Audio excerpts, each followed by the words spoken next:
चलो आज हम लोग पढ़ेंगे इम्पॉर्टेंट प्रश्न फिर से, ठीक।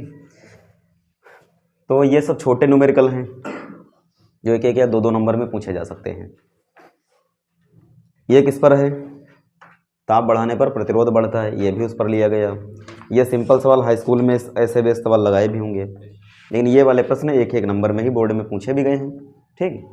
तो सबसे पहले देखो इसको लगाते हैं। पहला प्रश्न, एक ताप इसमें, अच्छा एक बात बताओ, अगर ताप बढ़ाएंगे तो प्रतिरोध बढ़ेगा ना, तो इसका एक फार्मूला होता है RT बराबर R0 1 प्लस अल्फा टी। ये 0 डिग्री सेल्सियस का प्रतिरोध, ये वो ताप है जिस पर प्रतिरोध इतना हुआ है, और इसको क्या कहते हैं? प्रतिरोध ताप गुणांक कहा जाता है। तो जैसे एक सवाल सामने आपके आया है, ये कई बार पूछा गया है बोर्ड में, ठीक। तो इसमें कहा कि 0 डिग्री सेल्सियस पर प्रतिरोध कितना है? 3 ओम। तो आप लिख दीजिए R0 बराबर 3 ओम। 0 डिग्री सेल्सियस का प्रतिरोध 3 ओम, बोला सवाल, लिख लिया। फिर कहा 100 डिग्री सेल्सियस पर इतना है, मतलब R100 का मान दिया है, ये कितना दिया है? 3.75 ओम। फिर कहा है कि अज्ञात ताप ज्ञात करो जिस पर प्रतिरोध इतना है, तो अज्ञात ताप हम T मान लेते हैं, उसका प्रतिरोध RT कितना दिया है? 3.15 ओम। तो इनका देखो एक रिलेशन बन के आता है, स्मॉल t बराबर RT माइनस R0 बटा R100 माइनस R0। अगर फार्मूला याद है तो बहुत जल्दी सवाल लग जाएगा, फिर अन्यथा फार्मूला बनाना पड़ेगा फिर। और एक नंबर का क्वेश्चन है तो ज़्यादा इसमें बवाल करने की ज़रूरत भी नहीं है। आज जम रहे हो एकदम, बिल्कुल लग रहा है विधायक है ना। चलो जाए भैया, मान रखो जरा, अरे सवाल लगा देना। ये मान रखिए कितने बने? इतना। R0 कितने बने? 3। R100 कितने बने?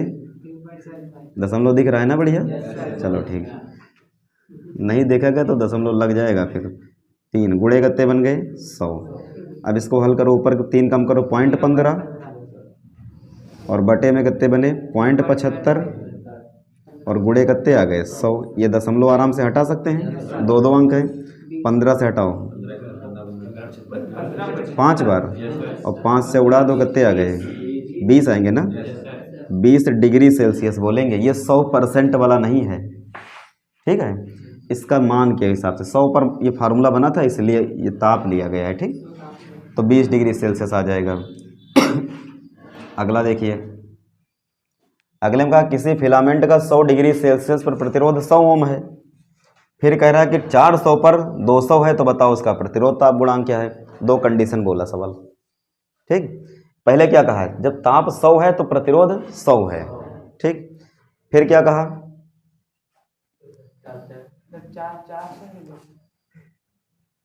अरे कुछ नहीं इधर यार, ठीक। फिर ताप कितना करा गया? 400। प्रतिरोध कितना हो गया? 200। तो ताप बढ़ाने पर प्रतिरोध बढ़ा है।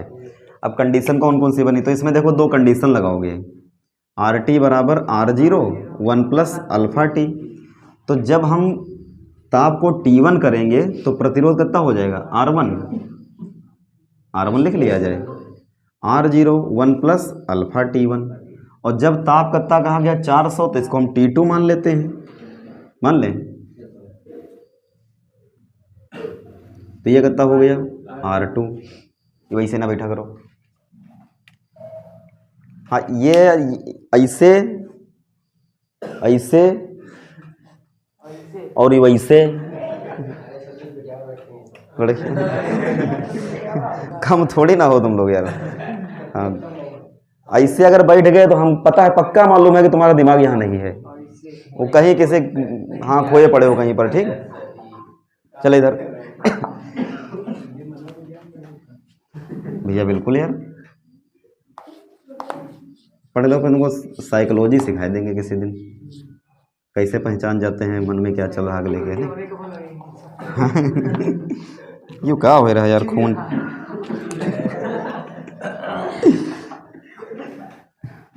लीकेज है ना, सही शब्द लीकेज होते हैं। तो गांव में पहुंच गए। दूसरा देखो, अच्छा ताप कितना करा गया? 100। तो फार्मूला यही लगा दिया सीधे, RT बराबर R0 1 प्लस अल्फा टी। तो 100 पर प्रतिरोध कितना बना? 100। तो लिख देते हैं 100 इसकी जगह पर, बराबर लिख दो R0 1 है तो 1 लिख दो, अल्फा लिख दो, ताप कितना करा गया था 100, तो यहाँ पर भी क्या हो गया 100। समीकरण 1 बनाए। उसके बाद क्या कहा, जब 400 करा गया तो प्रतिरोध 200 हो गया, तो यहाँ कर दो 200। R0 से कोई मतलब नहीं क्योंकि पहले की कोई बातें नहीं हो रही है, अल्फा वही है क्योंकि तार नहीं बदला है, और कितना करा गया भैया 400। समीकरण कितनी हो गई, 2 का 1 से भाग कर दिया जाए, तो जब भाग करोगे तो 200 बटा 100 कितने बने 2, भाग कर दो, 0 0 कट गए, दिख रहा है भैया। अरे ले इसे कर लो, इधर देखो, तो जब भाग करा तो बने 100 बटा 200, R0 कट गया, 1 प्लस अल्फा 100 और 1 प्लस अल्फा 400 है ना 400, तो तिरछन गुणा कराना नहीं है, 0 0 हटा दीजिए, 1 से गुणा हुई कोई फर्क नहीं पड़ा, तो कितने बन जाएंगे 400 अल्फा, 2 से गुणा हुई तो 2 और इसकी गुणा हो गई तो 200 अल्फा। ये इधर ले आओ, 1 को इधर लाओ, तो 2 में से 1 गया तो 1 बचा, और 200 इधर आ गए तो 400 में से 200 गए तो 200 अल्फा, तो अल्फा की वैल्यू आ गई 1 बटा प्रति डिग्री सेल्सियस। ठीक, अगले में देखो तीसरे क्वेश्चन में क्या कहा गया, 2 बल्ब हैं, बल्ब बना लिया जाए ना, और दोनों को श्रेणी क्रम में जोड़ा गया। दोनों कैसे जोड़ा गया, और जितना जितना उन पर लिखा है ना उतना से जोड़ दिया गया। जैसे किसी बल्ब पर अगर लिखा है, दुकान में जब खरीदने जाओ तो क्या कहते हो 100 वाट का बल्ब दे दो, तो 100 वाट का बल्ब देगा वो, तो वैसे लिखा होगा उस पर। इसका मतलब क्या हो गया कि जब उसको 220 वोल्ट सप्लाई से जोड़ोगे तो 100 वाट की पावर वो खाएगा। ठीक, 100 वाट का बल्ब बहुत बिजली खाएगा भैया। तो बल्ब 2 हैं, इन पर एक पर कितना लिखा है देखो, बोलो जरा, 60 वाट 220 वोल्ट। अगले पर कितना लिखा है 40 वाट 220 वोल्ट, और दोनों को कैसे जोड़ा गया है, श्रेणी क्रम में एक बैटरी से जोड़ा गया। उस बैटरी का भी मान कितना दिया गया है 220 वोल्ट। देखो ध्यान रखना, जब वोल्टेज बराबर हों और श्रेणी क्रम में जोड़े गए हों तो पावर निकालने के लिए आप क्या करेंगे, P बराबर P1 P2 अपान P1 प्लस P2 कर देना बस। ठीक, अगर जितना लिखा हो और सप्लाई से जोड़े हो, सब तीनों बराबर चल रहे हों, तो P बराबर क्या करोगे, P1 P2 बटा P1 प्लस P2 कर देना। 1 नंबर में सवाल ऐसे ही हुई, और का ले हो भैया। अगर ज़्यादा नंबर में होता तो यहाँ बदल देता, यहाँ बदल देता, यहाँ बदल देता, तो फिर P1 आपको R1 निकालना पड़ता, R2 निकालते, फिर श्रेणी क्रम में जोड़ते, ठीक, तब सवाल लगाना पड़ता। खैर ये 1 नंबर में तो निपटाते हैं। चलो टोटल P पूछा है ना, P1 कितना है 60, P2 कितना है 40, और P1 प्लस P2 नीचे कर देना, मतलब 60 और 40 कितने बन गए 100। 0 0 कटाए दो, 6 चौके 24 वाट। 2020 में पूछा गया ये प्रश्न। ठीक, 1 नंबर में पूछा गया, लेकिन जिस सेट में आया था सेट बहुत खतरनाक था। वो जहाँ आया होगा बेचारे बच्चे मुंडी पकड़ कर रोए होंगे। पानी मांगे लड़के, पानी मांग जाते हैं। अगला देखो, कह रहा है एक हीटर पर 1000 वाट 220 वोल्ट लिखा है, तो कहा बताओ उसका प्रतिरोध कितना है। बहुत आसान, देखो हीटर पर कितना लिखा है, तो एक फार्मूला होता है P बराबर V स्क्वायर बाई R पूछा गया तो हम लिख सकते हैं R बराबर, इनको इंटरचेंज कर लो, V square upon P। Voltage कितना लिखा है बोलो 250, तो स्क्वायर करना है, लिख दो 250 गुणे 250, बटे में कितना कर देना है 1000, पावर 1000 है, 1000, 2 0 2 0 साफ हो गए 25, ये 2 बार लगा और ये 5 बार लग गया ना, हाँ 25 पंचे 125 बटा 2 ओम है ना, हाँ सही है। अगले में क्या कहा गया, 12 वोल्ट का एक विद्युत वाहक बल वाला सेल है। चित्र बना लेते हैं इसका, है ना, इधर समझिए। इसमें क्या कहा है, एक बैटरी है, कितने वोल्ट की है 12 वोल्ट की है, फिर कहा 3 ओम आंतरिक प्रतिरोध है, तो आंतरिक प्रतिरोध यहाँ पर नेगेटिव टर्मिनल पर पड़ोस हम लगा दिया जाता है इससे। कितना ओम है? 3 ओम है। फिर कहा गया इसको कहा गया, हाँ, बैटरी को एक प्रतिरोध से जोड़ दिया गया। प्रतिरोध मतलब कोई बाह्य प्रतिरोध होगा, इससे जोड़ दिया गया है। ठीक, अब क्या कहा है? कुछ नहीं कहा, इसका मतलब सीधे श्रेणी क्रम लगा है ना। फिर कहा आर का मान बताइए, कब बताना है? जब धारा गति बहे 0.5 एम्पियर। बहुत आसान, तो करंट ऐसे जाएगी इसमें, तो करंट बह रही 0.5 एम्पियर। इसका मान निकालना, सिंपल फार्मूला क्या? आई बराबर ई बटा आर प्लस स्मॉल आर। बस ऐसे चले जाओ। आई का मान कितना है? 0.5 लिख लो। ई का मान कितना है? 12। ई युद 12। कैपिटल आर आपको निकालना है, स्मॉल आर कितने दिए गए? 3 दशमलव हटा दिया जाए, 0 बढ़ा लिया जाए। 5 दूनी तो 12 दूनी 24 बराबर कितने आ गए? Are plus 3। 3 इधर भेज देंगे तो कितने आ जाएंगे? 21 ओम। मतलब ये प्रतिरोध कितने ओम का था? 21 ओम का था। तरीका एक और भी है, लेकिन ये छोटा क्वेश्चन तो छोटे हिसाब निपटा लेंगे। ठीक, अगला देखो प्रश्न। पहले में क्या कहा गया? तांबे में इलेक्ट्रॉनों की संख्या दे रखी इतनी, और लंबाई चालक की कितनी है? 0.2 मीटर है। 1 मिलीमीटर, देखो गलती हो गई, मिलीमीटर स्क्वायर। ठीक, मिलीमीटर स्क्वायर क्षेत्रफल के तांबे के तार से होकर धारा का मान कितना होगा? मतलब धारा कितनी बहेगी? जबकि 4 वोल्ट की एक बैटरी जोड़ी गई हो उसके सिरों पर, और इलेक्ट्रॉन की गतिशीलता दे रखी है।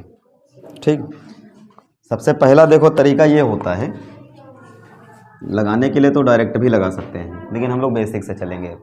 पहला काम यह है कि डाटा निकाल के लिख लेना, और डाटा लिख लेने के बाद मैक्सिमम सवाल ऐसे होते हैं, तो डाटा लिखने के बाद समझ में आ जाता है कि फार्मूला कौन सा लगेगा। और इतना काम अगर पेपर में आप कर पा रहे हो तो भी कुछ नंबर के हकदार हो गए। ठीक, तो जैसे इस पहले सवाल में क्या बोला गया कि इलेक्ट्रॉन की संख्या दे रखी कितनी? 8.5 गुणे 10⁻28 प्रति मीटर क्यूब, एकांक आयतन में है। लंबाई चालक की कितनी दे गई? 0.2 मीटर है। क्षेत्रफल कितना कहा गया? 1 मिलीमीटर स्क्वायर। 1 मिलीमीटर हटाओगे 10⁻³ से गुणा, मिलीमीटर स्क्वायर मतलब -6 से गुणा करा लेंगे। ठीक, फिर क्या कहा गया? धारा कितनी बहेगी? छोड़ो, बैटरी कितने वोल्ट की लगी है? 4 वोल्ट की लगी है। गतिशीलता दे रखी, गतिशीलता किससे लिखते हैं? म्यू से। 4.5 गुणे 10⁻⁻6 मीटर स्क्वायर प्रति वोल्ट सेकंड। इतना डाटा दिया है। तो आई पूछा गया है, कौन से चैप्टर से है सवाल? वैद्युत चालन से ना। तो अपना वही फार्मूला आई बराबर NEA/VD, हम गए उस फार्मूले पर। अब हमने देखा कि यहाँ से राशियों को मैच कराना शुरू किया। क्या मिल रही राशियाँ?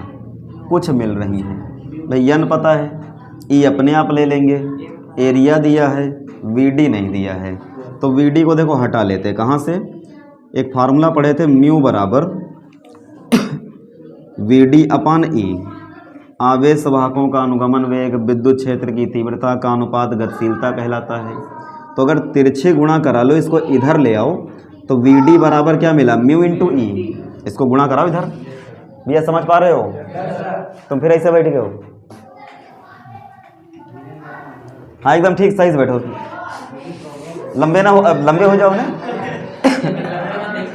हाँ चलो, कोई बात नहीं। इधर जो झुकता है वही बढ़ता है आगे। इसको इधर भेज दो, इसको इधर भेजो, तो VD का मान म्यू इंटू ई आ गया। बना? अरे बन जाएगा। तो इस VD को हटा करके हम क्या लिख दें? म्यू इंटू ई लिख लें। चलो, म्यू आ गया, तो ई का कोई काम नहीं है। ई की वैल्यू कहाँ पता है इसमें? देखो, तो ये दिया है, ये दिया गया। तो एक फार्मूला और पढ़े हो क्या? विद्युत क्षेत्र की तीव्रता बराबर होता है V/D, होता है। तो D हटा करके लंबाई बोला है, तो लंबाई कर लिया जाए। तो E की जगह पर क्या लिख दिया जाए? V/L रख लो, अपना फार्मूला आ गया। ठीक, अरे ठीक है। चलो मान रखते हैं। N का मान कितना? 8.5 गुणे 10⁻28। E का मान 1.6 10⁻−19। एरिया कितना दिया है? एक छोड़ दो, केवल एक मान ले लो। म्यू का मान कितना दिया 4.5 गुणे 10 की 5 है ना, चलो 5 हो गया, 10 की घात -6।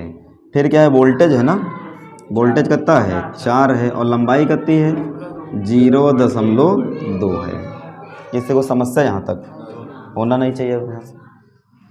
अब इनको देखो भैया गुणा कराओ, देखो कितने कितने बन रहे हैं। ये दशमलव हटा दिया जाए, एक जीरो लगा लो। सबसे पहला काम है घाते इकट्ठा कर लेना, है ना।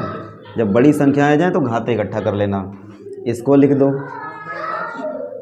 1.6 लिख लो, और 4.5 लिख लो, और ये काट करके कितने बचे 20 बचे, तो 20 लिख लेते हैं। संख्याएं मेन वाली लिख ली। अब घाते इकट्ठा कर लो, देखो ये 6 और 6 बन गए 12, और 19 ये माइनस के जोड़ लो, कितने बन गए 31 हो गए, और इधर कितने लिखे हैं 28। तो 28 में से 31 घटाओगे माइनस के 3, तो 10 की घात -3 आ गया। अब इधर देखो गुणा भाग कर लेते हैं।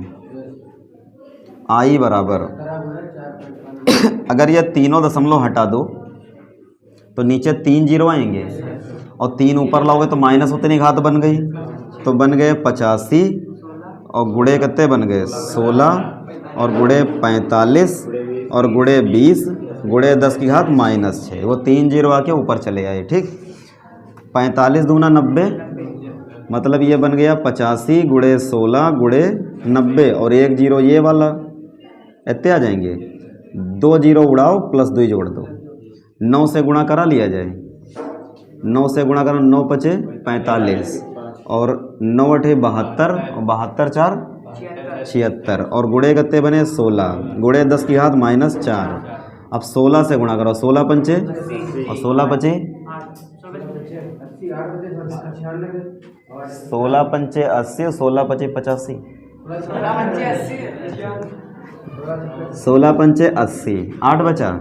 16 की 6 से गुणा करो 96, बच्चे कितने थे यहाँ 8, 96 और 8 104 के क्या लिख दें 4, 10 बचा।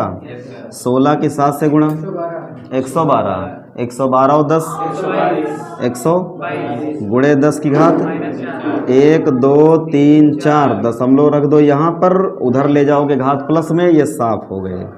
तो आंसर आया 1.224 एम्पियर। 1.2 तक ही आप छोड़ सकते हो, ठीक। अच्छा सवाल था, अरे अच्छा सवाल था भैया, ये जल्दी में ही पूछा गया है बोर्ड में, ठीक।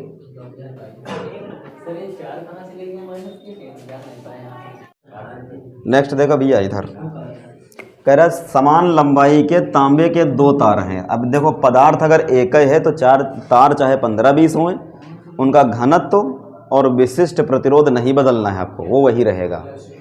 तो कहा कि 2 तार हैं जिनके व्यासों में अनुपात दिया, तो व्यास को हम d से लिख लें, तो d1/d2 कितना दिया है 1/2 दिया है। अब व्यास दिया है तो त्रिज्या चाहिए हमको, क्योंकि जब सवाल लगाएंगे तो त्रिज्या की जरूरत पड़ेगी। तो व्यास कितना होता है, त्रिज्या का डबल होता है। तो इसकी जगह पर तुम फिर बैठ गए, इसकी जगह पर क्या लिखोगे 2r1, d1 है तो r1 कर लो, और इसको बराबर करते, मतलब व्यास और त्रिज्या का रेशियो बराबर रहता है ना। व्यास और त्रिज्या का रेशियो क्या रहता है, बराबर रहता है। तो एक स्टेप बढ़ाएं कि अब यहीं समाप्त करें। फिर भाई r1/r2 1/2, तो d1/d2 भी 1/2, ये आपको दोनों बराबर रहेंगे, ठीक। अब कहा है कि प्रतिरोध की तुलना कराओ। तुलना कराओ मतलब है प्रतिरोध का रेशियो बताओ, अनुपात बताओ कितना है। तो प्रतिरोध का फार्मूला क्या होता है, ρL/A। तांबा के 2 तार हैं तो रो नहीं बदलेगा, लंबाई पहले कह दिया समान है मतलब नहीं बदलेगी, तो बदलेगा क्या एरिया। तो त्रिज्या दिए तो क्षेत्रफल हो जाएगा πr²। मतलब अगर ये r1 कर लें तो इसको r1 करना पड़ेगा, और अगले के लिए अगर प्रतिरोध दूसरे वाले का लिखना चाहो तो क्या लिखोगे r2² करना पड़ेगा। अब कहा तुलना कराओ, तो तुलना कराने का मतलब क्या करा देना भैया, भाग करा देना है। तो भाग कर दो, तो इसको अगर इससे भाग कर दोगे तो r1/r2, देखो रोयल गायब, पाई गायब। तो जब r1 ऊपर है तो इसका मान नीचे है, तो यू r1 भैया नीचे रहेगा, तो ये R2 कहाँ चला जाएगा, ऊपर चला जाएगा। किसी को समस्या, सब लोग समझ गए। दोनों पर स्क्वायर है तो हम क्या करते हैं, इसको एक साथ लगा लें, लगा लिया जाए। अब जरा देखो यहाँ दिया गया था R1/R2 1/2 और R2/R1 2/1। नहीं समझे, पलट के रख दो ना यहाँ पर, तो 2/1 का स्क्वायर, तो आंसर आ गया 4/1। तो प्रतिरोध में जो रेशियो आएगा वो 4/1 आ जाएगा। सबको समझ आया था। अगला देखो, इम्पोर्टेंट क्वेश्चन ये भी है, ज़्यादा इम्पोर्टेंट है। एक खुले परिपथ में सेल के प्लेटों का के बीच में विभवांतर इतना, सेल अगर परिपथ खुला है तो उस पर अगर मान दिया गया तो फिर विद्युत वाहक बल होता है वो, ठीक। तो विद्युत वाहक बल कितना दे रखा है, 1.9 वोल्ट दे रखा है, ठीक। फिर क्या कहा गया, इस सेल को 3 ओम प्रतिरोध से जोड़ दिया गया, तो जब जोड़ दोगे तो करंट बहेगी तो सब पर प्रभाव पड़ जाएगा। फिर तो कितने जोड़ा गया भैया, 3 ओम से जोड़ा गया। जोड़ा गया तो मतलब बाहर से जोड़ा गया, बड़ा आर होगा वो। फिर क्या कहा, प्लेटों के बीच में विभवांतर इतना रह गया। फिर अब ये टर्मिनल वोल्टेज की बात कर गया। फिर जब जोड़ दिया तो करंट आया, टर्मिनल वोल्टेज आया। कितना टर्मिनल वोल्टेज है, 1.5 वोल्ट दिया गया। तो कह रहा है कि बताइए आंतरिक प्रतिरोध कितना होगा और धारा कितनी होगी, ठीक। सबसे बढ़िया मेथड देखो, कई बन जाएंगे, 2 बनेंगे, कई का है, करोड़ों थोड़ी नहीं बनेंगे, 2 बन जाएंगे। लेकिन देखो एक तो ये तरीका है, ये लगा लिया जाए तो आई नहीं मालूम, आई नहीं मालूम, कैपिटल आर दिया है, छोटा आर नहीं मालूम, ई मालूम, तो 2 राशियां गायब, मतलब ये समझ गए। तो एक और फार्मूला पढ़े होगे, स्मॉल आर बराबर E/V-1 इंटू कैपिटल आर। अब तो मालूम तीनों, आ जाओ यहाँ पर, E/V-1 इंटू बड़ा आर। लाओ मान इसमें E की वैल्यू कितनी है 1.9, V की वैल्यू कितनी है 1.5, -1 इंटू बड़ा आर कितना दिया 3.1 अंक हटा लें, हटा सकते हैं ना। तो 15 आया यहाँ, 19 में से 15 गए तो 4 बचे, नीचे बचे 15 और गुड़े कितने आ गए 3 बचे, तो 4 बटा कितना आ गया 5 ओम। ये छोटा आर मिल गया तुमको, आंतरिक प्रतिरोध। अब क्या कहा गया, आई बताओ। तो आई निकालने के लिए देखिए इसे समझते हैं, आई बराबर E/R प्लस स्मॉल आर, यहाँ से लगा लिया जाए। आई की वैल्यू कितनी आई चाहिए, ई कितना दिया है 1.9, कैपिटल आर कितना है 3 है, और स्मॉल आर कितना है 4 बटा। तुमको अजीब नहीं लग रहा, थोड़ा ज़्यादा कैलकुलेशन हुई गई। अरे हल हो जाएगा, नहीं हो जाएगा, हल हो जाएगा, लेकिन टाइम बर्बाद होगा ना, टाइम में तो बर्बाद हुई। अच्छा तो एक और जुगाड़ है, देखो अगर तुम इसका चित्र बनाओ तो कह रहा है कि एक सेल है जिसका ये विद्युत वाहक बल है और ये छोटा आर है, बाह्य प्रतिरोध से हमने जोड़ दिया है। वोल्ट मीटर कहाँ लगता है, समांतर क्रम में, अरे लगता है।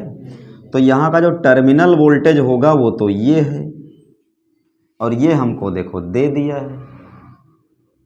आई हमको निकालना है जबकि बड़ा आर हमारे पास है, तो क्यों ना V बराबर IR कर लें, जल्दी लग जाएगा, जल्दी नहीं लग जाएगा।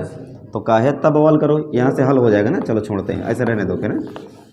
तो क्या लिख दिया जाए, V बराबर IR। V अपने पास कितना है 1.5, I चाहिए R कितने 3, तो I बराबर 3 बटे में भेज दो, कितना आ गया 1/2 बोले तो 0.5 एम्पियर। ठीक, समझ गए। क्वेश्चन को कठिन नहीं बनाना है, लेकिन आपको टाइम हो तो चाह देते। मोहब्बत किताबों से करिए, ज़िंदगी हसीन हो जाएगी, समझे। हाँ, क्या नींद आती है, दिल से मोहब्बत करो तब तो। काबू में नहीं रहता है तो फिर कहीं ईंट के नीचे रख दो उसको, दबाए दो, फिर कुछ दिन के लिए दबाए दो, फिर मारकर कहाँ है। अगर रात में सोते वक्त किताबें नज़र आ रही, समझ लो तुम सही ट्रैक पर जा रहे हो, और कुछ और नज़र आ रहा है का मतलब तुम्हारे उम्र का दोस्त है फिर ये। अगला देख भैया, एक चित्र बना हुआ है, इस चित्र में बैटरी लगी यहाँ पर और युद्ध आर लगा है। देखो कभी कभार क्या होता है कि जैसे बैटरी लगी होगी तो ऐसे लिख दिया जाता है, केवल ये बैटरी का मान कुछ हो गया और यहाँ पर ऐसे कामा लगा के कुछ ओम में मान दे दिया जाएगा। इसका मतलब समझ जाना कि यहाँ पर छोटा आर लगा है साथ में। ठीक, तो इसको बहुत लंबा चौड़ा सवाल नहीं बनाते। देखो ये वोल्ट मीटर लगा है और इसी का पाठ्यांक पूछा गया है। बहुत ज़्यादा बवाल नहीं करना, हमको एक कंडीशन पता है, अगर समांतर क्रम में सर्किट लगे हैं, मतलब ऐसे समझ लो, ये हो गया एक, ये हो गया, ये E1 है, ये R1 है, ये E2 है, ये अब पूछ लिया जाए बताओ कि इसके सिरों का टर्मिनल वोल्टेज क्या है, तो एक बढ़िया फार्मूला आता है E1/R1 E2/R2, E1/E2 बटा 1/R1 प्लस 1/2 है, तो 3 होंगे तो एक और बढ़ा लेंगे इसे। केस खत्म कर दो, सवाल खत्म। और क्या है, लंबा चौड़ा बताओ। ठीक, E1 कितना 18, तो 18/2, E2 कितने हैं 12, प्रतिरोध कितना है 1 बटे में 1/R1 और 1/R2। ये समझ पाए सब लोग?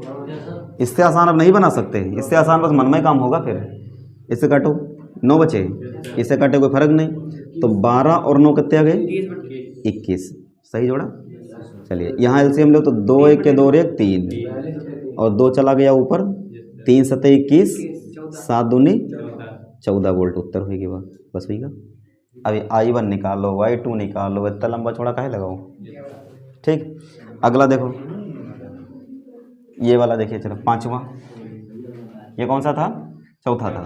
पांचवा में देखो, इसको भी निपटा दिया। जैसे पूछा गया इस संधारित्र में ऊर्जा कितनी संचित होगी। ऊर्जा निकालने का एक ही फार्मूला पढ़े हो, 1/2 CV²। अब यहाँ पर आओ, C दे रखा है, कितना दिया है 2, माइक्रो हटा करके कितना लिख ले -6। अगर यहाँ से लेकर यहाँ तक V मिल जाए तो सवाल लग जाए। तो V निकालने के लिए ये दे रखा है, जितना वोल्टेज यहाँ से लेके यहाँ तक होगा उतने तो इस पर होगा। तो हम क्या लिख सकते हैं, V बराबर IR लिख लिया जाए। I सवाल ने देखो दे दिया, कितनी आ रही है 2, R कितना है, सब श्रेणी में लगे हैं, तो 5 3 8 2 10, तो वोल्टेज मिल गया 20 वोल्ट, वोल्टेज मिला। तो ऊर्जा निकाल लो भैया, कैसे, U बराबर 1/2 CV²। C की वैल्यू कितनी 2 है ना, 2 × 10 की घात -6, वोल्टेज कितने हैं 20 × 20, 2 2 खत्म, 20 20 की गुणा 400 × 10 की घात -6, मतलब 4 × 10 की घात -4 जूल। ये जोड़ दो, इसे हो गया। अगला देखो,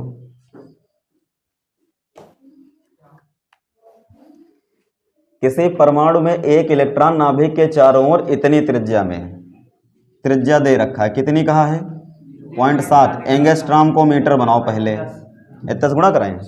फिर कह रहा है कक्षा में इतनी चाल से घूम रहा है, तो चाल दे रखी है 6.6 × 10 की घात 4 मीटर पर सेकंड, बहुत तेज दौड़ रहा है। ठीक, अब कह रहा है कि बताइए धारा कितनी बहेगी। तो I निकालने के लिए अपने पास एक ही फार्मूला पड़ा है, Q/T। अनुगमन वेग वगैरह होते तो उससे जाते। कितने इलेक्ट्रॉन घूम रहे हैं, 1 इलेक्ट्रॉन, तो Q बराबर कर दीजिए NE, और चक्कर मार रहा है तो इस समय को बड़ा T कर देंगे। चक्कर मार रहा है तो आवर्तकाल हो जाएगा ये। अब जरा देखिए, समय आपको 2 तरीके से निकालना पड़ेगा। अगर सवाल में आवृत्ति दिया है, ध्यान रखिएगा अच्छे से, क्योंकि मैग्नेट में फिर ये सवाल मिलेंगे, तो कैपिटल T बराबर हो जाएगा 1/N या 1/F फ्रीक्वेंसी। आवृत्ति दे देगा तो 1/F यहाँ पर रख देना, सवाल खत्म हो जाए तुरंत तुम्हारा। केवल E रख लेना, F रख लेना, सवाल लग गया। लेकिन यहाँ पर क्या दे रखी है, चाल, तो चाल निकाल लेते हैं। अब बताओ इलेक्ट्रॉन कहाँ घूम रहा है, वृत्ताकार पथ पर। तो जब इसके अब समय निकालोगे तो समय बराबर दूरी बटा चाल लगाओगे। दूरी कितनी हो गया, परिधि, परिधि कितनी होती है, और चाल कितनी, तो अब इससे लगाना। जब चाल दे देगा तो इस फार्मूले से लगाना सवाल। ये सवाल आपको मैग्नेट में मिलेगा, I ऐसे निकालोगे, फिर वहाँ एक्स्ट्रा कहेगा चुंबकीय क्षेत्र बताओ। ठीक, यही नहीं, मतलब इस टाइप के कई सवाल तुमको मिलेंगे। चक्कर, इलेक्ट्रॉन होगा, चक्कर मारेगा और फिर कहेगा मान बदलेगा, यहाँ पर 2 इलेक्ट्रॉन हो सकते हैं, हीलियम हो सकता है, फिर कहेगा कि आई निकालिए और चुंबकीय क्षेत्र निकालिए, इतना बढ़ जाया करेगा। तो आई यहाँ निकाल लेते हैं, मैग्नेटिक फील्ड वहाँ निकाल लेंगे फिर।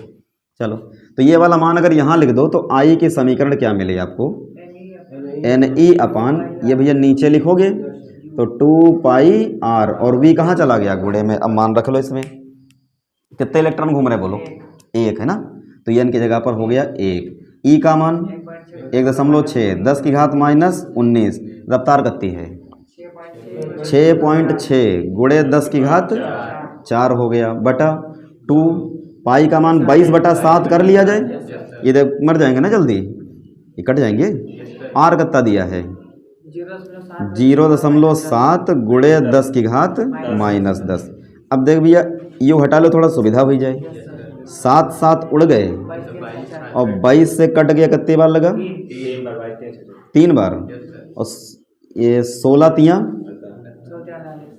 48, और नीचे कितने बचे 2, घात इकट्ठा कर लो, ये 10 गया ऊपर तो प्लस, तो 10 और 4 14, प्लस के 14, और प्लस 14 से 19 गया तो -5, अरे सही है, 2 से उड़ा दिया जाए, 2.4, एकदम सही आंसर, -5 एम्पियर।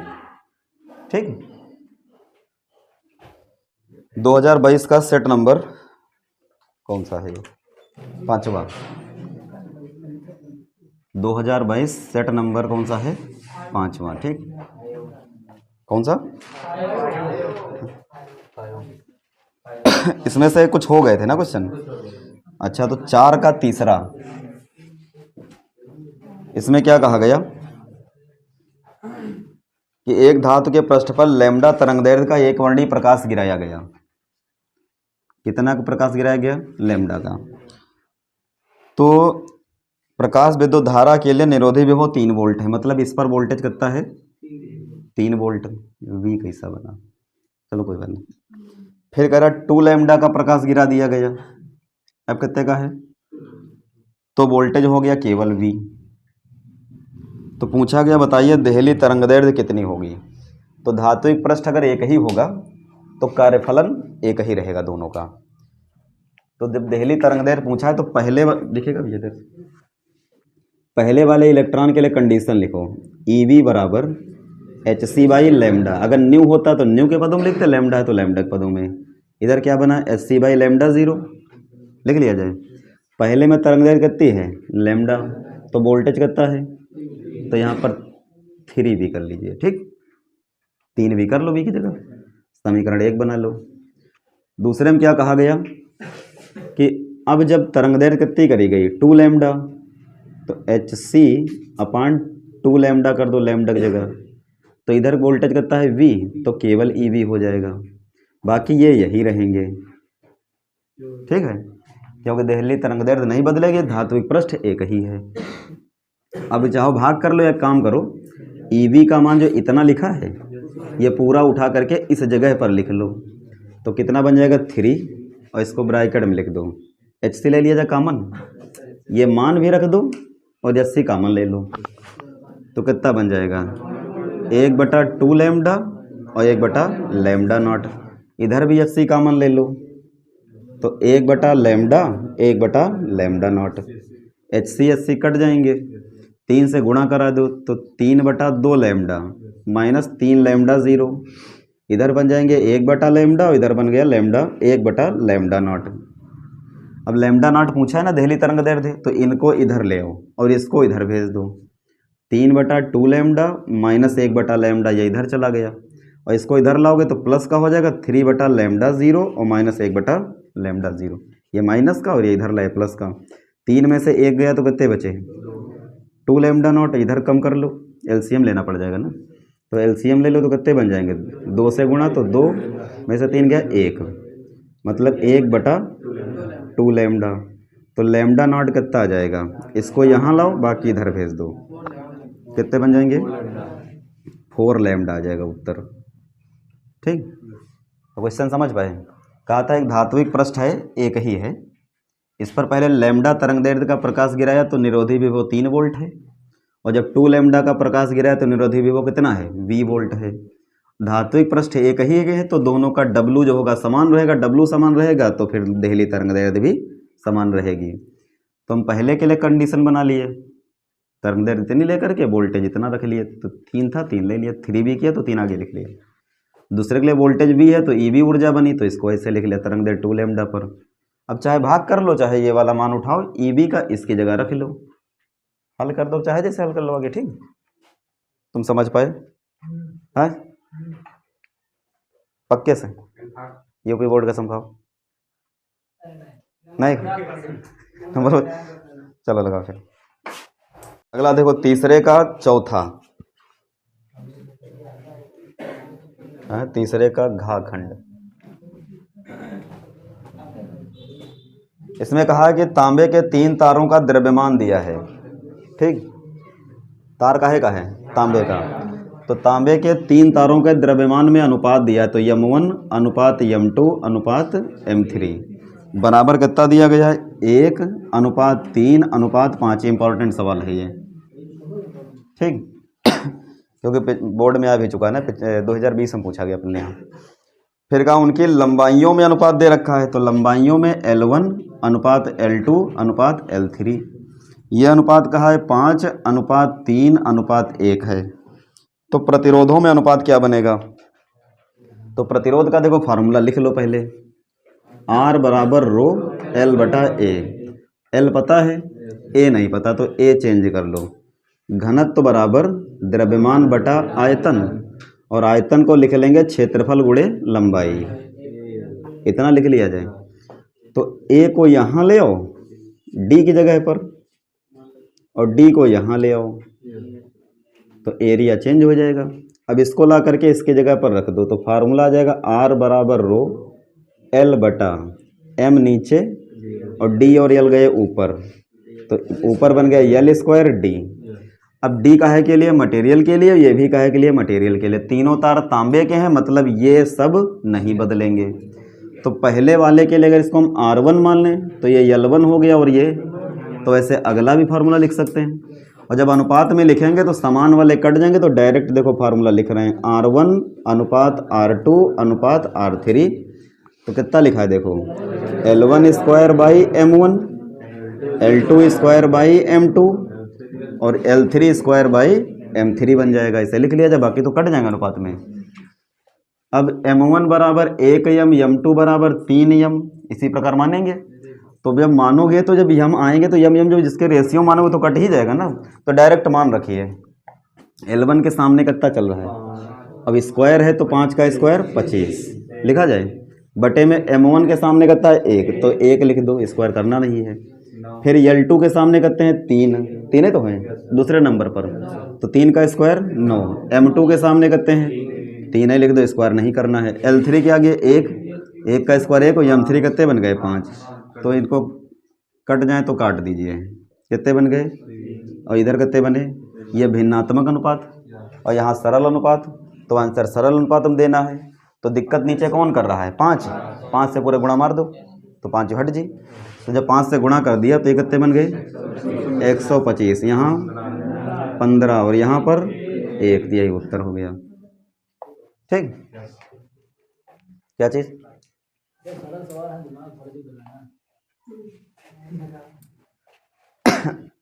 इसे में देखो एक छोटा क्वेश्चन बोला, ये भैया 2 नंबर में पूछा गया। ठीक, ये देखो इतना टेंशन हो गया। किसी धातु की प्लेट पर आपतित प्रकाश की आवृत्ति दोगुनी कर देने पर उत्सर्जित इलेक्ट्रॉन की गतिज ऊर्जा पर क्या प्रभाव पड़ेगा? आपतित प्रकाश की आवृत्ति बढ़ाने पर गतिज ऊर्जा बढ़ती है। ठीक, हाँ, गतिज ऊर्जा बढ़ेगी आवृत्ति बढ़ाने पर। ठीक, फिर क्या कहा अगले में? एक और दूसरे का देखो, सबसे लास्ट वाला 1 नंबर में पूछा है। 1 फैरेड धारिता के गोलाकार चालक की त्रिज्या कितनी होगी? धारिता कितनी कहा है? 1 फैरेड। तो गोलाकार चालक के लिए फार्मूला क्या होता है? 4 पाई एप्सिलॉन नॉट r। इसकी जगह पर 1 लिख दो और ये उधर भेज दो, 4 पाई एप्सिलॉन नॉट बराबर r, और इसका मान 9 गुणे 10 की घात 9। तो ये इतने मीटर बना जाके, 9 गुणे 10 की घात 9 मीटर। इतना बड़ा चालक, पृथ्वी से कई गुना बड़ा। ठीक, खैर ये नहीं बताना है तुमको। एक बहुविकल्पी भैया देख लो, छोटा सा है, 1 नंबर कह रहा।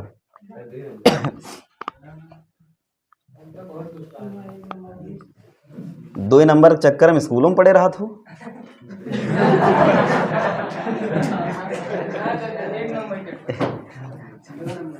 चलो इधर देखो भैया, एक ऑप्शनल है, इसमें कहा कि लैम्डा 1 लैम्डा 2 लैम्डा 3 तरंगदैर्ध्य के दृश्य प्रकाश यक्ष और सूक्ष्म किरणें।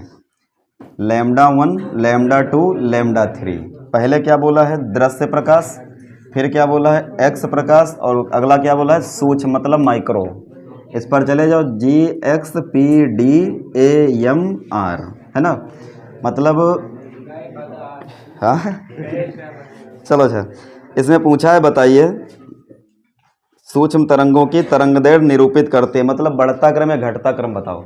इधर सुने, ऊपर से जब नीचे भागोगे तो लैम्डा बढ़ेगा, ठीक, तो ऊपर को जाएंगे तो लैम्डा घटेगा, ऐसे तो होगा। और जिसकी तरंगदैर्ध्य ज़्यादा होती है उसकी आवृत्ति कम होती है। तो हमसे तरंगदैर्ध्य में पूछा गया, तो ये बताइए सबसे ज़्यादा तरंगदैर्ध्य किसकी होगी, रेडियो की। रेडियो है नहीं है। अच्छा फिर माइक्रो है, माइक्रो है, तो माइक्रो क्या है लैम्डा 3, तो ऐसे लिखोगे लैम्डा 3 सबसे ज़्यादा। उसके बाद अवरक्त है नहीं है, दृश्य है लैम्डा 1। तो बचा तो है बोला कि अगला कौन सा हो जाएगा, दृश्य हो जाएगा लैम्डा 2। तो ये ऑप्शन आपको देख लेना था, नहीं जान पाए।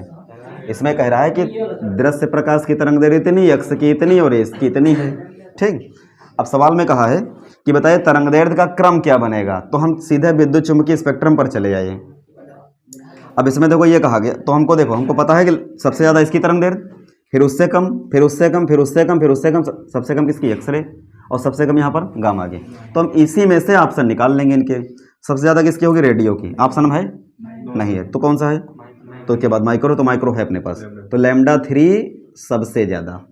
उसके बाद अवरक्त है नहीं है, फिर है दृश्य, दृश्य है, दृश्य कितना है, कुछ गड़बड़ हो गया था, अच्छा हाँ सही है, तो दृश्य के सामने कितना है लैम्डा 1।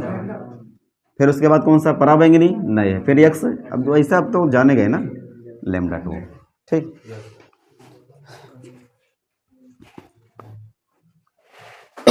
एक बढ़िया बहुविकल्पी आया क्वेश्चन, ये हटा दें भैया, ये तो स्पेक्ट्रम से बना लोगे ना, इनके आंसर भैया ऑप्शन पे डिपेंड करेंगे अपने ना, वो हम देख करके बताएंगे फिर उसके सामने रहने दो,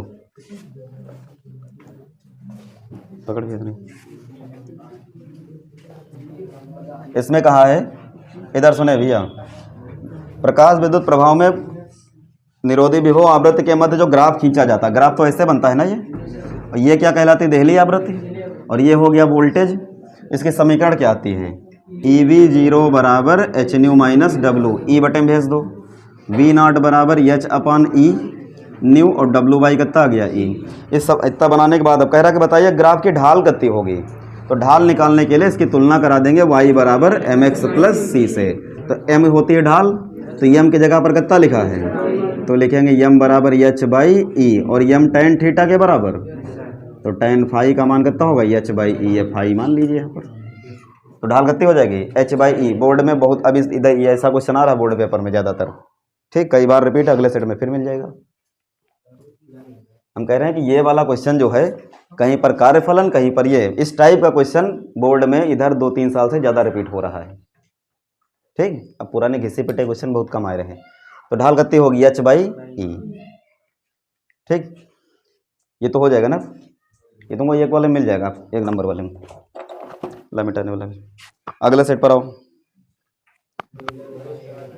कौन सा, चौथा सेट है ना, लास्ट क्वेश्चन, सबसे तगड़ा क्वेश्चन। एक यार बहुविकल्पी और है यार, इसको देख लो जरा।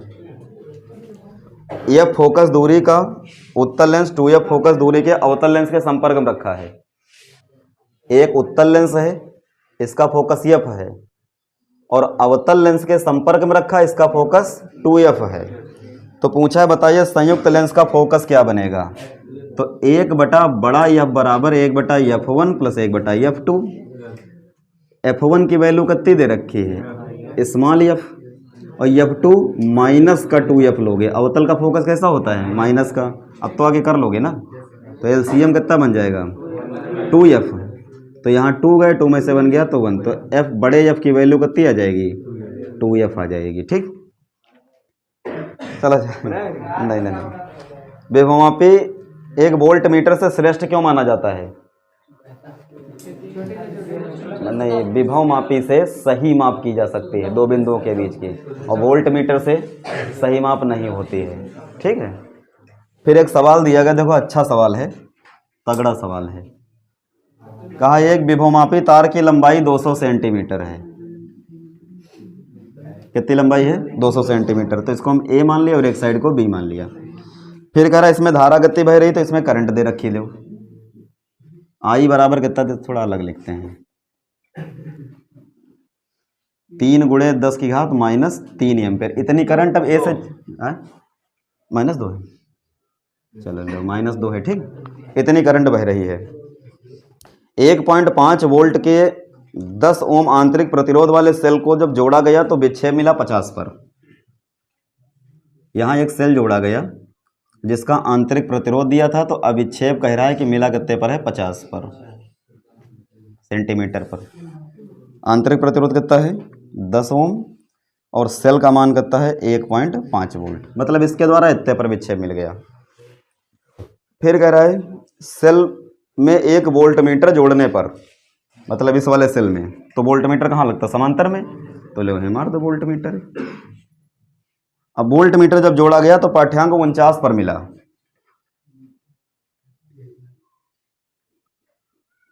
अब कितने पर मिला, ये वोल्ट मीटर की वजह से ऐसा हुआ है ना। तो कहा विभवमापी के तार का प्रतिरोध बताओ, मतलब इस वाले तार का यहां से यहां तक प्रतिरोध बताइए। उसके बाद क्या कहा है, कहाँ गया, वोल्ट मीटर का प्रतिरोध बताओ और वोल्ट मीटर का पाठ्यांक बताओ। तो वोल्ट मीटर का जब तक पाठ्यांक भी नहीं पता चलेगा तब तक आप इसका आर भी नहीं बता सकते। ठीक, तो क्या क्या निकालना है हमको, आर ए बी। ठीक, फिर क्या बताना है, वी का मान, फिर क्या बताना है, V R, voltmeter R V है ना, आर वी बताना है, मतलब इसका प्रतिरोध है। अच्छा, तो ये बताओ, जैसे ये तार है, पहले क्या कहा था इसने, एक सेल और एक प्रतिरोध जोड़ देने पर अविक्षेप कितने पर मिला, 50 पर। इस सेल का मान कितना है, अच्छा ये कितना है, 10 ओम। तो एक कॉन्सेप्ट इसका हमने पढ़ाया था कि यहाँ वाले सेल के साथ में प्रतिरोध अगर लगा है तो उसका मतलब ये होता है कि संतुलन बिंदु इस पूरे तार पर मिल नहीं रहा था, और सवाल ने कह दिया है कि संतुलन बिंदु 50 सेंटीमीटर पर मिल गया है। इसका मतलब गैल्वेनोमीटर में करंट कितनी रही है, और जब इसमें कोई करंट ही नहीं रही है तो ये प्रतिरोध कोई काम का है, ये 10 ओम इस समय कोई काम का नहीं है। ठीक, इसके लग जाने के बाद ये जिंदा है। जब तक ये वोल्टमीटर न जोड़ा जाए तब तो इसके हिसाब से संतुलन बिंदु 50 पर है, ये है, तब तक ये निर्जीव है, इसमें कोई धारा नहीं गई। मतलब कह दिया संतुलन बिंदु मिल चुका है, और संतुलन बिंदु मिलने का मतलब है विक्षेप मापी ऐसे 0 पर आ गई, सोई उसकी, और 0 पर आ गई, इसका मतलब हल्की करंट नहीं आ रही है। और जब इसमें करंट नहीं जा रही, इसका मतलब ये प्रतिरोध खत्म है, क्योंकि जब तक करंट नहीं जाएगी तब तक प्रतिरोध मरा ही मान लेना है आपको। ये समझ पाए? तो हम इसके अन्सार हम लिख सकते, अगर हमको यहाँ से यहाँ तक संतुलन मिल गया तो हम कह सकते इस सेल का मान इतनी दूरी के विभव के बराबर। पहले के तो निकालो, अन्यथा वो कहाँ मिल जाए, कुछ नहीं मिलेगा। तो क्या लिख लिया जाए, 1.5 बराबर के इंटू स्मॉल एल लिखा जाए, या इस सेल का मान लिख लेते हैं। चलो ई बराबर ऐसे, अब हटाएं इसको, ये तो जान गए ना। ई का मान कितना है 1.5, के हमको चाहिए स्मॉल एल कितना 50, तो के की वैल्यू मिल गई 1.5 बटा 50, दशमलव हटा 0 लगा लिया, 5 से काट दो 3 लग गए, नीचे कितने बने 100 वोल्ट पर सेंटीमीटर, के मिला। अब आओ ये निकाल लिया जब, तो आसान हो गया। इस वाले तार का प्रतिरोध हम दो तरीके से निकाल सकते हैं।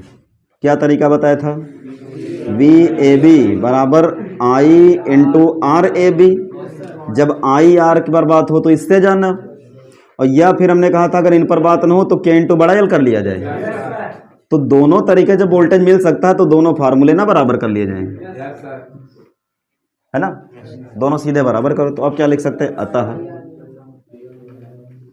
आई आर ए बी बराबर के इंटू पूरे तार की लंबाई, या पूरा तार ले लो तो पूरा ले लो।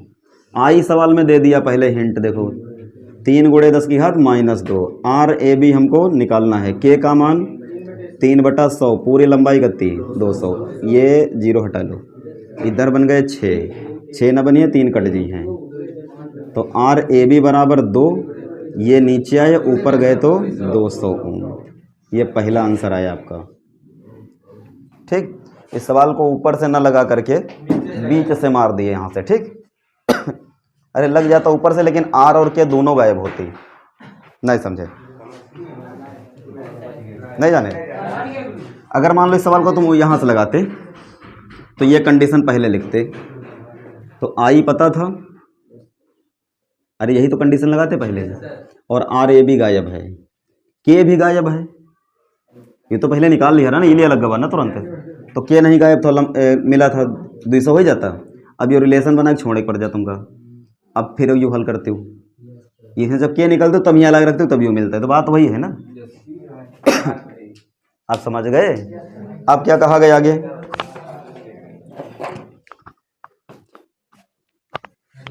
हटा रहे हैं, कहा गया कि बताइए इसका वोल्टेज बताओ और ये प्रतिरोध बताओ, तो अब ये इसको तोड़ लीजिए, अलग निकाल लो।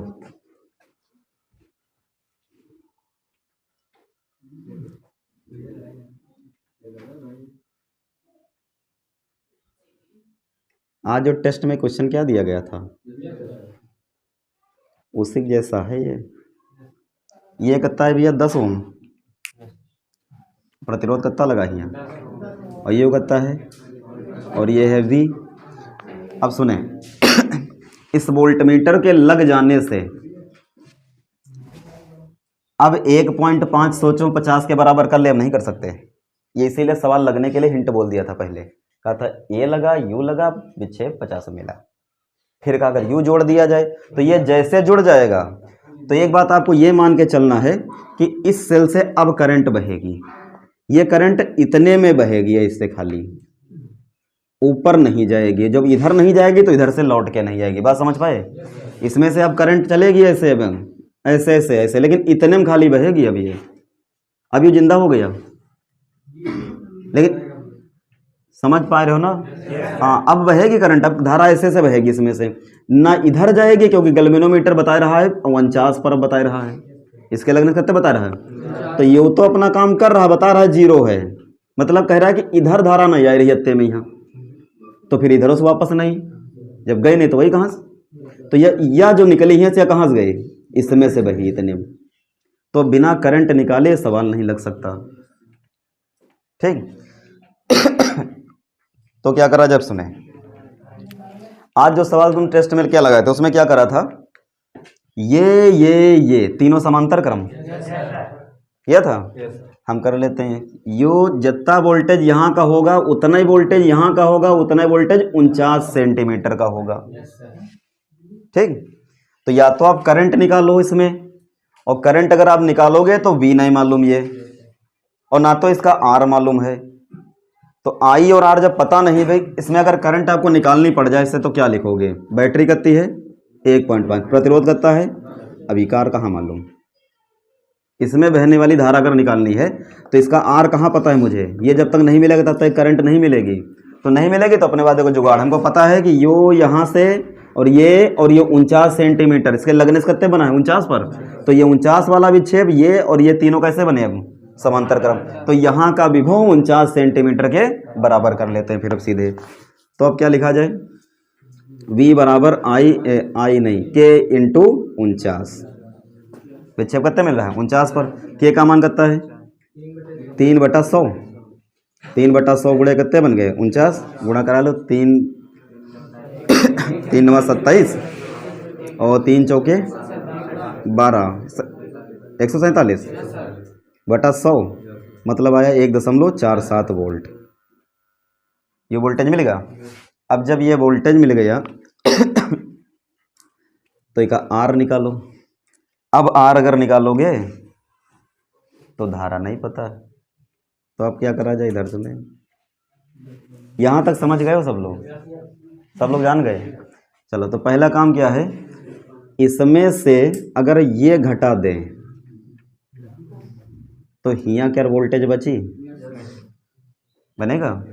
तो हम लिख सकते हैं अगर आई मुझे निकालना पड़ जाए तो ये माइनस ये विभव, यहाँ कितना है, एक अंक छोड़ दो, बटा प्रतिरोध कितना लगा है 10, ये ऊपर कितने बचे 7 ले लो। चलो तो 7 बचा इतने तो हाँ अच्छा 0.3 बनेगा ना, बटा कितने, अच्छा 0.3 कितने बन गए 10 एम्पियर, मतलब ये 1000 एम्पियर इतने तो, मतलब 3 गुणे 10 की घात -3 एम्पियर धारा मिल गई। तो अब भैया यहाँ से यहाँ तक का हम आर निकाल सकते हैं, कैसे, आर बराबर इसका वोल्टेज बटा करंट, ये वाली। तो V का मान कितना निकाले थे तुम, ये उधर लिखा है ना 1.47, करंट इस वाले में कितनी जा रही है 3 गुणे 10 की घात -3, ये हटा दो प्लस जोड़ दो 147 बटा 3, और ये ऊपर एक गया तो इतने बन गए, कट जाए, कट जाए 490, तुम जाने हो तो 490 ओम आ जाएगा। अगले में देखो भैया 7वें में जो 2 प्रश्न है, यंग के प्रयोग में दीप्त अदीप्त के मध्य फ्रिंज की चौड़ाई 5 नंबर में लिखा है, मतलब विधिवत लिखना है पूरा, ठीक। फिर उसमें कहा संपर्क में रखे गए 2 लेंसों की फोकस दूरी 1/f बराबर 1/f1 प्लस 1/f2, ये डेरिवेशन करना, ये तो हो जाएगा सबसे ना।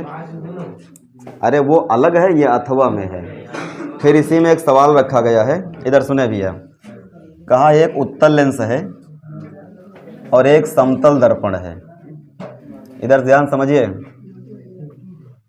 एक उत्तल लेंस और एक समतल दर्पण है, एक दूसरे से कह रहा 20 सेंटीमीटर दूरी पर है,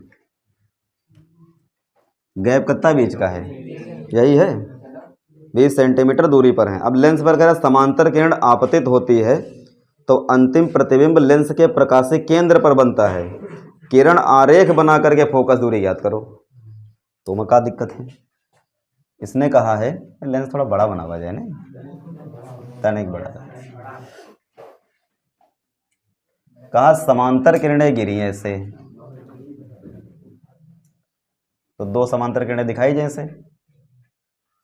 अब कह रहा है कि ये प्रतिबिंब कहाँ बना रही है, लेंस के प्रकाशीय केंद्र पर बना रही है, मतलब यहाँ सेंटर पर प्रतिबिंब बना रही है। तो इसका मतलब ये हुआ कुछ भी हो किरणें यहाँ से आकर यहाँ टकराई होंगी ऐसे,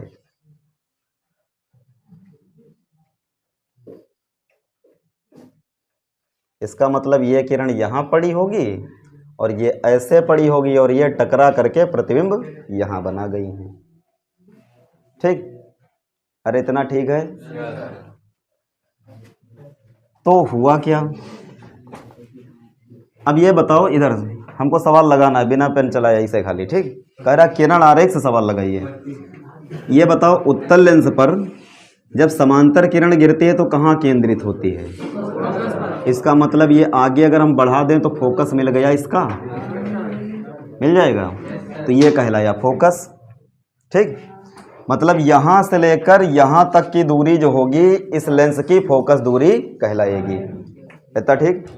ये उत्तल लेंस की कहानी है। समतल दर्पण समझो, समतल दर्पण में तुमको पता है अगर कोई किरण ऐसे गिरी और यहाँ केंद्रित हुई तो इसके सामने इसका प्रतिबिंब बन जाता है, ठीक। और जितनी दूरी पर अंदर वस्तु बनी उतनी दूरी पर प्रतिबिंब बना। आभासी बात कर रहे हैं, वस्तु अगर आभासी हो, समतल दर्पण में वस्तु और प्रतिबिंब बराबर बराबर, तो अगर दर्पण के सामने ये दूरी 20 है तो ये भी तो 20 है, तो 20 20 40 फोकस रहेगा, ठीक। फोकस करता था तो ये दूरी बन गई 20, क्योंकि हमको पता है कि समतल दर्पण के अंदर जितनी दूरी पर वस्तु आभासी होगी प्रतिबिंब सामने उतनी दूरी पर। तो ये किरण आके यहाँ गिरी तो टकरा के प्रतिबिंब यहाँ बनाई, ये गिरी ऐसे तो ये हो गई वस्तु, इसके लिए तो प्रतिबिंब बनाइयो बना। तो यह दूरी कितनी है 20, तो यहाँ कितनी हो गई 20, तो 20 हो गया। अब इस पर जो समांतर किरण गिरी यहाँ केंद्रित हुई, तो फोकस बनाइए, तो 20 कितने बन गए, ये क्वेश्चन रहा है। ठीक है, एक और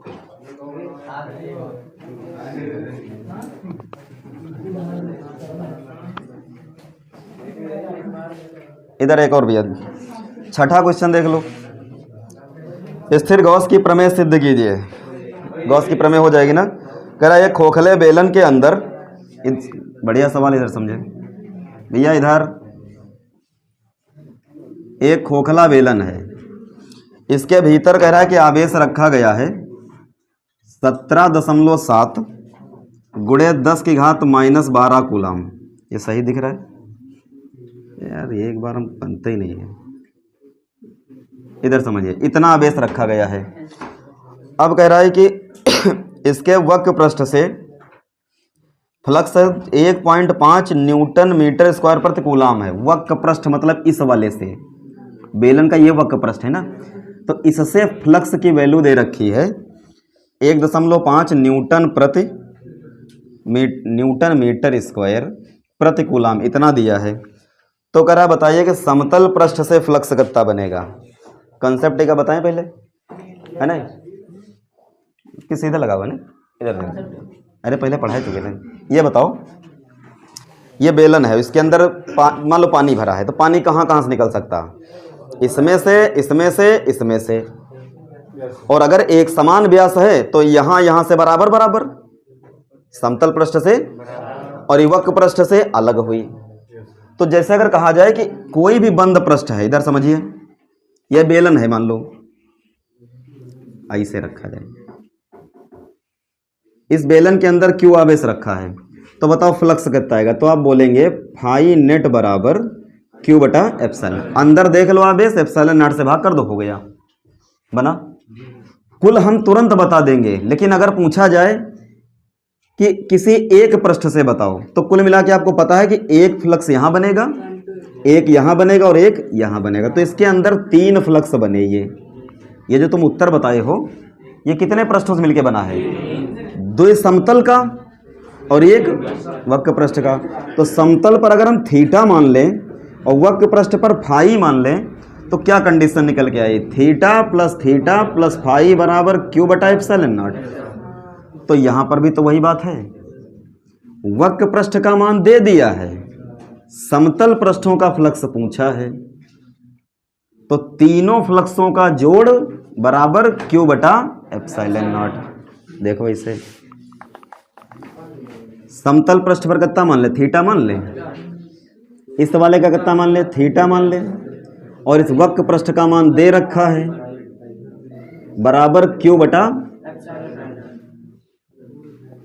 एप्सिलॉन नॉट का मान 10⁻⁻12। ये 2 बार लग जी पहाड़ा, लग जी 15। इधर ये जोड़ो पहले, 2 थीटा बराबर एत्ते बटा 885 माइनस 1.5 इधर ले आओ। अब ये हल कर लो, 2 से भाग कर दो, उत्तर हो गया। पहले क्वेश्चन कॉन्सेप्ट उसका पूछा जा चुका है, अब उस पर न्यूमेरिकल नया आ गया। ठीक, और ये वाला कॉन्सेप्ट इसका पहले वीडियो में शुरुआत में पढ़ा चुके हैं सभी सारी चीज़ें। हाँ, कुछ मान लो, 5 मान लो।